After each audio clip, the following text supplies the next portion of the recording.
Olá pessoal, tudo bem? Então, hoje a gente está aqui para falar sobre as razões trigonométricas. Razões são divisões, são as frações em geral, tá? Trigonométricas da trigonometria dos triângulos. Então, são algumas frações relacionadas aos triângulos. Bom, antes disso, vamos recapitular alguns conceitos iniciais. A gente tem aqui um triângulo, o que eu sei que para vocês é meio óbvio, né? Mas é um triângulo que tem três ângulos, o Azão, Bzão e Czão. Eles podem ser iguais ou diferentes, tanto faz. E os lados Azinho, Bzinho e Czinho. Mas o conceito inicial que eu queria mesmo falar para vocês não tem nada a ver com esses que a gente já falou, né? Que são meio óbvios. Mas é um tal de adjacente e oposto, tá? Adjacente e oposto. O que é isso? Bom, quando eu falo de lados adjacentes e lados opostos, eu tenho que ter um ponto de referência, tá bom? Adjacente significa junto, colado, perto. E oposto é longe, do outro lado, enfim. Então, por exemplo, em relação ao meu ângulo A, meu ângulo Azão aqui, eu tenho como lados adjacentes os lados C e B. E oposto a ele, eu tenho o lado Azinho, tá? Isso é ser adjacente, estar perto, estar colado, estar encostando. E o oposto seria estar do outro lado, estar longe e tudo mais. Bom, dito isso, agora a gente vai aplicar isso em triângulos retângulos, que é o foco do nosso estudo.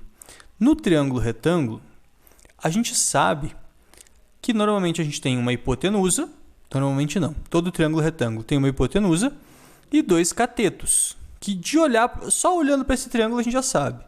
O A é a hipotenusa e o B é um cateto e o C é outro cateto. Nossa senhora, esse cateto aí ficou muito mal escrito. Tá. Mas o Czinho é um cateto. Isso a gente já tinha. Só que para o estudo das razões trigonométricas, a gente vai precisar identificar esses catetos, diferenciar um do outro. E a gente vai diferenciar com esse conceito que eu acabei de trazer, que é o adjacente e o oposto, tá? Lembrando que eu falei que ele é sempre referente a algum ângulo. Então, não tem como eu dizer assim, qual desses lados é o cateto oposto? Não sei. Qual desses lados é o cateto oposto ao ângulo alfa? Ah, o oposto que está longe, então o B é o cateto oposto a alfa, tá? Então, a gente tem que ter um ponto de referência. Então, em relação ao ângulo alfa, qual dos três lados é a hipotenusa? Bom, a hipotenusa é A. Isso não muda. Qual deles é o cateto adjacente? Bom, se aqui está meu ângulo alfa, a hipotenusa já foi. O outro lado que é adjacente é o Czinho. Então, ele é o meu cateto adjacente. E oposto a ele é o Bzinho. Só isso, tá? Ah, em relação ao ângulo beta. Em relação ao ângulo beta, a hipotenusa continua sendo A. O cateto adjacente. Bom, agora, em relação ao ângulo beta, adjacente a ele, ou colado dele, eu tenho o lado Bzinho. Então, B. E oposto é o C, tá? Tá, e em relação ao ângulo de 90 graus, professor? Em relação a 90 graus, a hipotenusa sempre vai ser o A, porque continua sendo, a hipotenusa é justamente o que está oposto, o que está longe do ângulo de 90. E agora, qual deles é o cateto adjacente? O B ou o C? Aí vocês estão pensando assim, não, calma aí, professor. O B está encostando, está junto, está colado, e o C também está junto, está colado. A única coisa que está oposta é o A.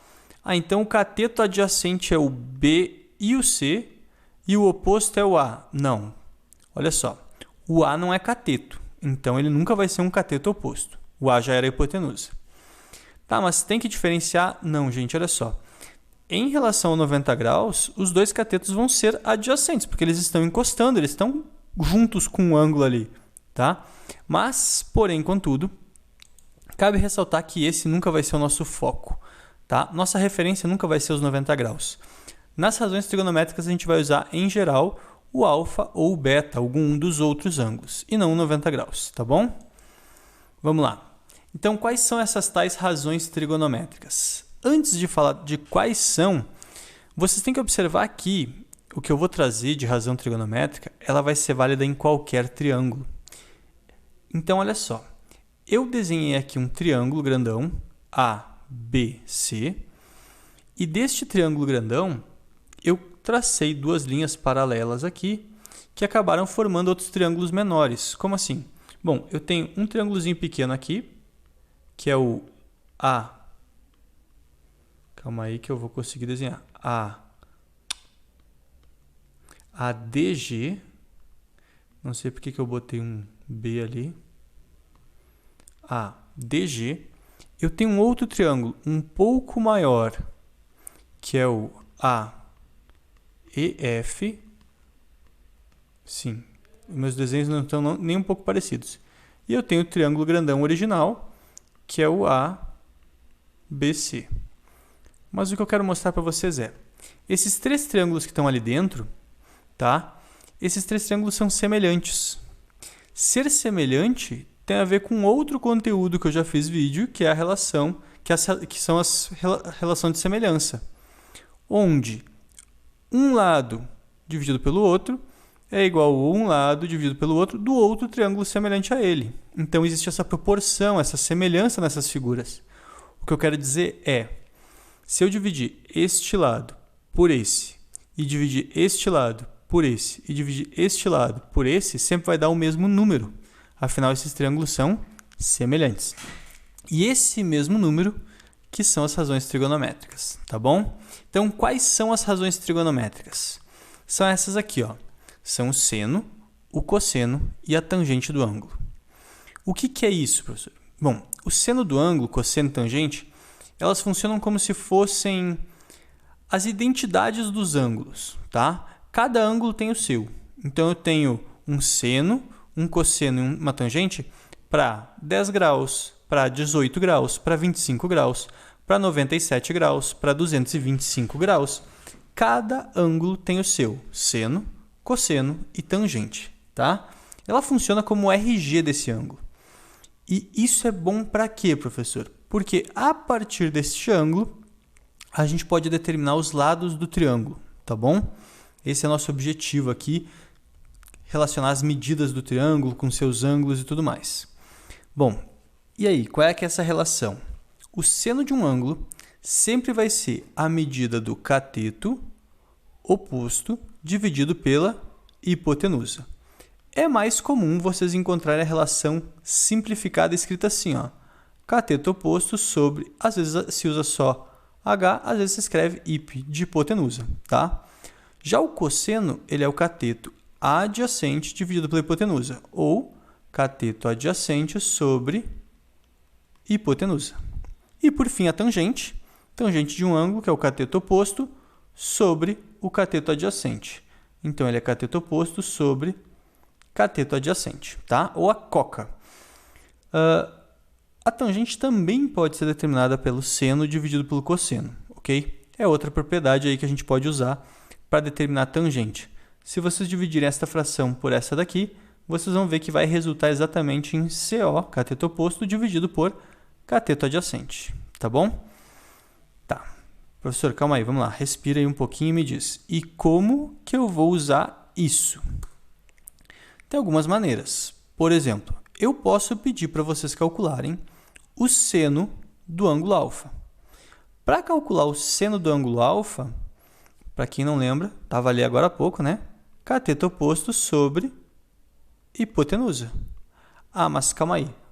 Em relação ao meu ângulo alfa, o meu cateto oposto é o 3, o 4 é o meu cateto adjacente, já que ele está colado ao ângulo alfa, e esse lado aqui que é a hipotenusa. Só que eu não sei a hipotenusa, professor.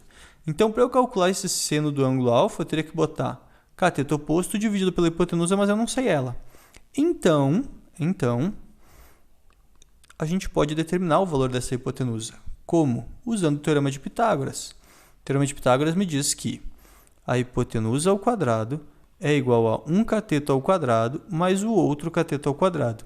No Teorema de Pitágoras, ele não diferencia um cateto do outro, então é só colocar qualquer um mesmo. 3 ao quadrado é igual a 9 mais 16. X ao quadrado é igual a 9 mais 16 é 25.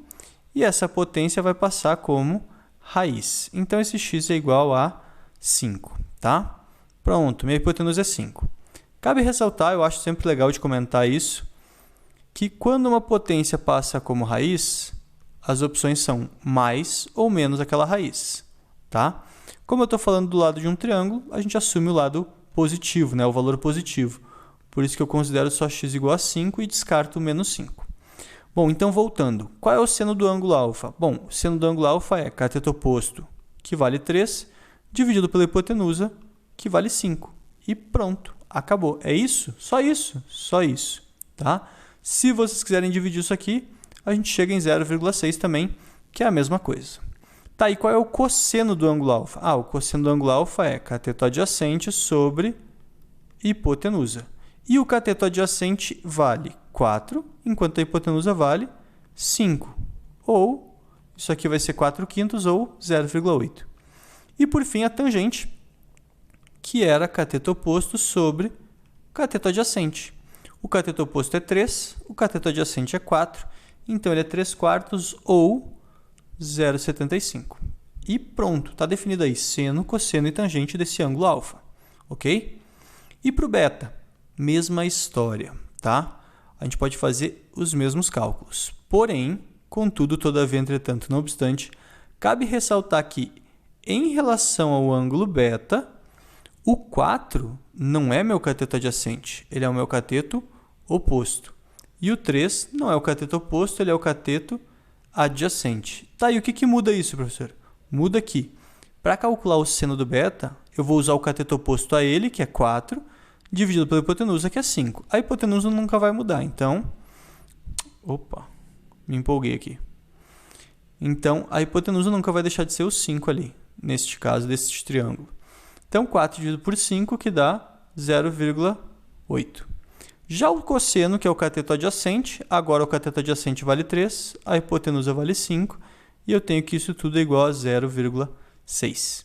E a tangente também muda, porque ela é cateto oposto, que é 4, dividido pelo cateto adjacente, que vale 3. Isso aqui não é um valor exato, né? Mas ele é 1,3333333 e assim por diante. Bom, e como isso vai ser usado? Dependendo do caso, vai ser fornecido para vocês o ângulo, e aí vocês vão descobrir os lados a partir disso, ou às vezes vai ser fornecido os lados e vocês descobrem o seno, cosseno e a tangente, tá bom? Bom, algumas propriedades que a gente pode observar e vem basicamente do que a gente acabou de fazer. Primeira propriedade, no triângulo retângulo, o seno de um ângulo é igual ao cosseno de seu complementar. Para quem não lembra, ângulos complementares, ou para quem nunca viu, vai saber, né? Ângulos complementares são os ângulos que juntos, somados, resultam em 90 graus. Então, por exemplo, se eu falar do seno de 20 graus, eu posso afirmar para vocês que ele é igual ao cosseno de 70 graus. Por quê? 20 mais 70 resulta em 90 graus. Então, esses dois ângulos são complementares. E se os ângulos são complementares, o seno de um é igual ao cosseno do outro. E vice-versa, o cosseno de 20 também é igual ao seno de 70, tá bom? Eu usei 20 e 70, mas poderiam ser quaisquer outros dois ângulos. Eu posso falar que o seno de 15 graus é igual ao cosseno de 75. Afinal, esses dois juntos formam 90. O seno de 28 graus é igual ao cosseno de 62. Afinal, 28 mais 62 dá 90 graus. Ok? Bom, aqui fica um desafio para vocês. Calcule o valor de A menos B, sabendo que o A vale tudo isso e o B vale tudo isso, tá bom? Os 3 pontinhos é para dizer que tem aqui o cosseno do 4 graus, do 5, do 6, do 7, até chegar no cosseno de 89. Esse desafio não é dos mais óbvios, pode dar uma assustada, mas basicamente a gente vai usar esta propriedade aqui, tá? Já estou dando a dica e o spoiler. Mas vou parar por aqui e não vou falar mais nada. No final do próximo vídeo, talvez, eu fale como é que resolve esse desafio. Se ficou com dúvida, me manda uma mensagem que eu tento ajudar, tá bom? Por enquanto é isso. Eu vou dar uma pausa aqui e aí vocês podem dar uma recapitulada, fazer uns exercícios e aí eu faço mais um vídeo com o restante do conteúdo.